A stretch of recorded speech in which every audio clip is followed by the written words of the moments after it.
Predictions तो कई होती हैं, हमने भी कहा था कि इकोनॉमी का ग्रोथ होगी, नहीं हो रही, पता नहीं लगता। लेकिन वही बात है कि हम एक बात नहीं मानना चाहते, वो बन रहे हैं, बेहतर बन रहे हैं, हम मानना नहीं चाह रहे। यार जहाँ पे भी मल्टीनेशनल कंपनी जो सी हैं वो इन्वेस्ट करती है ना, वहाँ पे ऑब्वियसली बात है एम्प्लॉयमेंट आती है। जब एम्प्लॉयमेंट आती है तो आपका जो कंट्री का जो सा होता है ना जीडीपी होता है, ग्रॉस डोमेस्टिक प्रोडक्ट, वो ज़्यादा इंक्रीज होता है। आपको अभी भी 100 साल लगेंगे इंडिया तक पहुंचने में। चाइना यूएसए को छोड़ दो, अब इंडिया तक पहुंचने में आपको 100 साल लगेंगे। मतलब उनमें ना स्किलेबिलिटी है, वो एज़ कम्पेयर टू स्टडी कम, और स्किल्स में मतलब वो ज़्यादा ना खुद को मतलब ना उन्होंने एबिलिटी रखी हुई है, स्किल उनकी ज़्यादा मैटर करती है, तो ये अच्छी बात है। मतलब स्किल वाला बंदा कभी भूखा नहीं मरता। अस्सलाम वालेकुम viewers, you are watching Lahore report speaks और मैं हूं आपका होस्ट हसन जंजवा। बड़ी ही मज़े की खबर आई है इंडिया से, और वो ये है कि इंडिया की जो इकॉनमी है वो $3.1 ट्रिलियन से ऊपर चलेगी है, जिसकी तस्दीक IMF भी कर चुका है। बड़े ही मज़े की बात है क्योंकि इंडिया बहुत ही प्रोग्रेसिवली बढ़ता ही चला जा रहा है। 2030 तक IMF के जो माहिरीन हैं उनका कहना है कि इंडिया जो है वो एशिया की सेकंड सुपर पावर बन जाएगा। इसके बारे में आज हम अपनी पाकिस्तानी नाजरीन से जानते हैं कि वो क्या सोचते हैं। Let's start the video.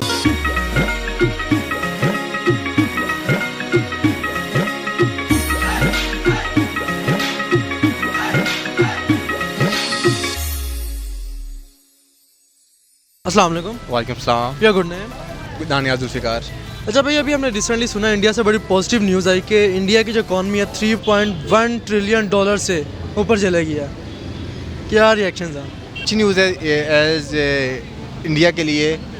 वजह आई थिंक ये हो सकती है कि वहाँ लोग मेहनती होंगे उनके पास। आई थिंक वहाँ एज़ कम्पेयर टू पाकिस्तान में ज़्यादा किताबी कीड़ा बना जाता है, मतलब वो ओनली बुक्स पे फोकस किया जाता है। और इंडिया में जो बात करें आप, जो इकॉनमी की इंक्रीज़ हुई है वो स्किल्स उनमें ज़्यादा होंगे, इसलिए UAE, Saudi Arabia as China भी इंडिया में इन्वेस्ट कर रहा है। तो ज़ाहिर बात यही होगी, उनमें स्किल अच्छे होंगे इसलिए इन्वेस्ट कर रहे हैं। Nice, very good. मैं मतलब मुझे बड़ा अच्छा लगता है जब इंडिया कहता है ना कि इंडिया ने ये कर दिया, इंडिया ने वो कर दिया। जनरल बात मुझे काफ़ी अच्छा लगता है। ये नहीं कि भाई मैं पाकिस्तान के ख़िलाफ़ नहीं, मैं पाकिस्तान के ख़िलाफ़ नहीं हूँ, लेकिन अगर एक कंट्री हमारे साथ आज़ाद हुई है, वो 3.1 ट्रिलियन पे उसकी इकॉनमी है, और पाकिस्तान सिर्फ एक चीज़ पे लगा हुआ कि भाई हथियार बना। नहीं भाई, ये हथियार वाला टाइम गया, अब टेक्नोलॉजी का दौर है। टेक्नोलॉजी पे थोड़ा आओ, 5G पे आ गए हैं। 5G पे आओ। पाकिस्तान अभी भी भाई मैं बलूचिस्तान का हूँ, बलूचिस्तान में 2G काम नहीं करता। 5G तो बहुत दूर की बात है यार। मतलब एक मेरे लिए खुशी का मकाम है, ठीक है। लोग कहेंगे कि भाई ये पाकिस्तान के ख़िलाफ़ है, इंडिया को सपोर्ट करता है। नहीं भाई, जब एक कंट्री अच्छा परफॉर्म कर रहा है, ठीक है, हमारे साथ ही आज़ाद हुए। ये नहीं कि भाई वो 100 साल पहले आज़ाद हुआ था, हम 100 साल बाद में आज़ाद हुए हैं। एक साथ ही आज़ाद हुए थे, एक ही तारीख को आज़ाद हुए थे। 12 से पहले हम आज़ाद हुए, 12 के बाद वो आज़ाद हुए। लेकिन पाकिस्तानी क्या है भाई, हमने इंडिया को वर्ल्ड कप में हरा दिया, हमने इंडिया को वो कर दिया, हमने इंडिया हथियारों में आ गया, हमारे पास एटम बम है। भाई अच्छी बात है, एटम बम है, लेकिन 5G का दौर है भाई, टेक्नोलॉजी वॉर है, टेक्नोलॉजी का वॉर करो। अब क्या भाई, अभी बंदूकों की यार एक तो वहाँ पे जो है ना, मैंने ये चीज़ सुनी हुई है कि since I am working in the computer industry already, तो मैंने ये देखा है कि कंप्यूटर इंडस्ट्री उनकी बहुत ज़्यादा टॉप पे है। आप गूगल का जो उनसे है वो CEO भी देख लें तो वो भी इंडियन है, ठीक है, ट्विटर का भी है। सारे मतलब ऑलमोस्ट जो सोशल मीडिया के कैंपेन्स वगैरह भी चला रहे होते हैं, ज़्यादा टॉप पे हैं, वो भी इंडियंस ही हैं। तो उनकी टेक्नोलॉजी एडवांसमेंट भी बहुत ज़्यादा है पाकिस्तान के निस्बत। तो may be this might be the reason वहाँ पे पॉवर्टी है, लेकिन they would overcome over it. Sir एक तो जब हम पॉलिसी मेकिंग कर रहे थे, हम उनकी पॉलिसीज़ देखते हैं कि टूरिज़म को उन्होंने बहुत अच्छी तरह अपनी ना मूवीज़ वगैरह में डाला है। उसके अलावा other than that agriculture policies उनकी बहुत अच्छी हैं। पाकिस्तान का अगले दिन इटली के साथ कोई बना हुआ था चावलों के ऊपर, और पाकिस्तान 6ठे नंबर पे और वो पहले नंबर पे। अगर ऐसी उनको ग्रोथ होती रही, चीज़ें मिलती रही, तो दे विल ग्रो ट्रिलियन क्या पता नहीं कितने डॉलर्स में जाके उनकी इकॉनमी जाके ग्रो कर रही होगी। तो साथ में हमने एक और चीज़ भी सुनी कि जो IMF वो कह रहा है कि अगर 2030 तक इंडिया इस तरह ही चलता रहता है तो एशिया की सेकंड सुपर पावर बन जाएगा।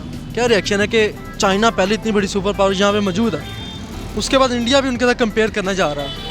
नहीं, अगर वो इंडिया के लोग मेहनती हैं तो उनको फिर क्यों नहीं बनना चाहिए पावर। मतलब उनका राइट है, वो इतनी मेहनत कर रहे हैं, मतलब उनके पास स्किल है ऐसा, तो फिर ज़रूरी बाजारी बात है बनना चाहिए। मेहनती हैं क्योंकि देखिए अगर हम बड़ी बड़ी मल्टीनेशनल कंपनीज की बात करते हैं, लाइक गूगल, ट्विटर, फेसबुक, उनके CEOs कौन है? इंडियंस हैं। जी बिल्कुल। मतलब उनमें ना स्किलेबिलिटी है, वो एज़ कम्पेयर टू स्टडी कम, और स्किल्स में मतलब वो ज़्यादा ना खुद को मतलब ना उन्होंने एबिलिटी रखी हुई है, स्किल उनकी ज़्यादा मैटर करती है, तो ये अच्छी बात है। मतलब स्किल वाला बंदा कभी भूखा नहीं मरता। इस वजह से उनकी इकॉनमी मतलब ना जो रेशो है ना गुर्बत की, वो कम हो गया है, 6% हो गई है। यही वजह है।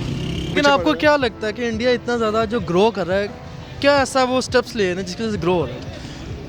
इंडिया एक तो ये कि मतलब इंडिया एक सेक्युलर स्टेट है, मैंने पहले भी कहा था इंडिया एक सेक्युलर स्टेट है, ठीक है। वो इन चीज़ों से निकल के, हथियारों से निकल के, एटम बम से निकल के वो टेक्नोलॉजी की तरफ जा रही है। क्योंकि भाई आप रशिया को देख लें, आप USA को देख लें, आप बाकी कंट्रीज को देख लें, चाइना को देख लें। भाई चाइना आपका अपना दोस्त है, ठीक है। आप कहते हो भाई हमारे पाक चीन जोशी जिंदाबाद, ठीक है भाई जिंदाबाद। लेकिन भाई आप चाइना के साथ आपके साथ चाइना है जो इस टाइम भाई वर्ल्ड इकोनॉमी में पहले नंबर पे आ रही है। भाई उसके साथ मिलकर करो भाई। चाइनीज़ प्रोडक्ट क्यों यार, चाइनीज़ प्रोडक्ट वर्ल्ड में नंबर 1 है, लेकिन पाकिस्तान में यूज़ नहीं की जाती। सारे कहते हैं भाई चाइनीज़ प्रोडक्ट 2 नंबर है। भाई क्यों 2 नंबर है? क्योंकि वो आपको 2 नंबर चीज़ देती है खुद। ऐसा ही है। आपने कभी नहीं सुना होगा कि यार कोई बंदा बाहर से आया और वो कहे कि यार चाइनीज़ चीज़ ये है। भाई क्यों चाइनीज़ चीज़ वो है? भाई चाइनीज़ चीज़ अगर वो नंबर 1 वर्ल्ड इकोनॉमी कंट्री है, वो आपको 2 नंबर चीज़ दे रही है, भैया आपकी गलती है, आपकी कमज़ोरी है।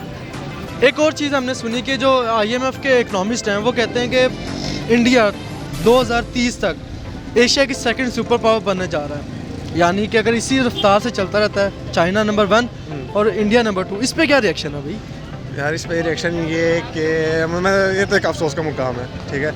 हम अभी भी 100 साल दूर हैं, 100 साल दूर हैं भाई। पाकिस्तान में क्या है, पाकिस्तान में मैं आपको एक छोटी मिसाल देता हूँ, ठीक है। मैं कोयटा का हूँ, मैं बलूचिस्तान का हूँ, ठीक है। वहाँ पे अभी भी लोगों ने बंदूकें पकड़ी होती हैं, पिस्टलें पकड़ी होती हैं, बस ये दिखा रहे थे कि भाई मेरे पास बंदूक है, मेरे पास पिस्टल है, भाई मेरे पास पावर है। भाई पावर की चीज़ नहीं होती है, ठीक है। वहाँ पे ना बिजली है, वहाँ पे ना पानी है, वहाँ पे ना रोड्स हैं, वहाँ पे ना हॉस्पिटल्स हैं, वहाँ पे तालीम ज़ीरो है। भाई आप किस तरह वो करोगे? आपने एक लाहौर को जोर दिया, एक पंजाब को जोर दिया, आपने एक इस्लामाबाद को जोर पकड़ा, एक कराची को पकड़ा हुआ है। भाई आप दूसरों को भी साथ लेके चलो, आप पूरे जब मुल्क को साथ लेके चलोगे फिर आप उनके साथ कम्पीट करोगे। भाई आपको अभी भी 100 साल लगेंगे इंडिया तक पहुँचने में। चाइना USA को छोड़ दो, अब इंडिया तक पहुँचने में आपको 100 साल लगेंगे। लेकिन हम इसके साथ ये भी देखते हैं, लाइक जिस तरह वो उनकी कोशिश यही होती है कि जो बाहर की इन्वेस्टमेंट्स हैं वो इंडिया में लेके आएँ, लाइक UAE है, सऊदी अरेबिया है, ये भी तो एक रीज़न है यार। जहाँ पे भी मल्टीनेशनल कंपनी जो सी हैं वो इन्वेस्ट करती है ना, वहाँ पे ऑब्वियसली बात है एम्प्लॉयमेंट आती है। जब एम्प्लॉयमेंट आती है तो आपका जो कंट्री का जो सा होता है ना GDP होता है, ग्रॉस डोमेस्टिक प्रोडक्ट, वो ज़्यादा इंक्रीज़ होता है। जब आपके पास वैरायटी आ जाती है और आपके एक्सपोर्ट्स इंक्रीज़ हो रही होती है तो लाजमी सी बात है आपका बैलेंस ऑफ पेमेंट भी इंप्रूव हो रहा होता है। तो वो जब एम्प्लॉयमेंट भी बढ़ रही होती है, पॉवर्टी भी कम हो रही होती है, तो जहाँ पे वो कंपनीज वगैरह खुल रही होती हैं वो ज़्यादातर प्रेफर करते हैं कि हम लोग लो लेबर वाली साइड पे जाएं। तो यहाँ पे उनको जहाँ पे वो कोई लेबर को मिल रहा होगा 15,000, वहाँ पे उनको 20,000 मिलना शुरू होता है, 25,000 मिलना शुरू होता है। लेबर भी खुश हो जाती है और उनका भी अपना काम चलता रहता है, उनके एक्सपेंसेस भी कम होते हैं। तो अगेन वो जो उनसा है लाजमी सी बात है, वो जिस कंट्री में जाके इन्वेस्टमेंट होगी वहाँ पे अगर आपकी प्रोडक्शन ज़्यादा हो रही है तो वो एक्सपोर्ट ज़्यादा हो रही है। ये एक वैसे हार्ड टू स्वेलो पिल है पाकिस्तानियों के लिए, लेकिन ये बात सच है चाइना की पॉलिसीज़। लेकिन मुझे लगता है इंडिया से पहले बांग्लादेश कुछ कर बैठेगा, तो देखें उनकी पॉलिसीज़ बहुत अच्छी हैं। वो बहुत ज़्यादा 10 साल में कर्जे उतारे हैं, उन्होंने फीमेल्स को लेके आए हैं। इंडिया शायद मार खाए अपने नेशनलिस्ट मूवमेंट से और जो उसके अंदर जा रहा है ये इंतशार वगैरह जा रहा है। बट एट द मोमेंट अगर हम देखें तो प्रिडिक्ट करें तो ऐसे ही होता है, प्रिडिक्शंस तो कई होती हैं। हमने भी कहा था इकोनॉमी का ग्रोथ होगी, नहीं हो रही, पता नहीं लगता। लेकिन वही बात है कि हम एक बात नहीं मानना चाहते, वो बन रहे हैं, बेहतर बन रहे हैं, हम मानना नहीं चाह रहे। सो व्यूज़ लोगों के भी आपने रिएक्शंस जाने, लोगों के क्या रिएक्शंस हैं, बहुत ही अच्छे पॉजिटिव रिएक्शंस दे रहे हैं क्योंकि उनको भी पता है कि ग्रोथ किस तरीके से होती है। नेक्स्ट वीडियो के लिए दीजिए इजाज़त, अल्लाह हाफिज़।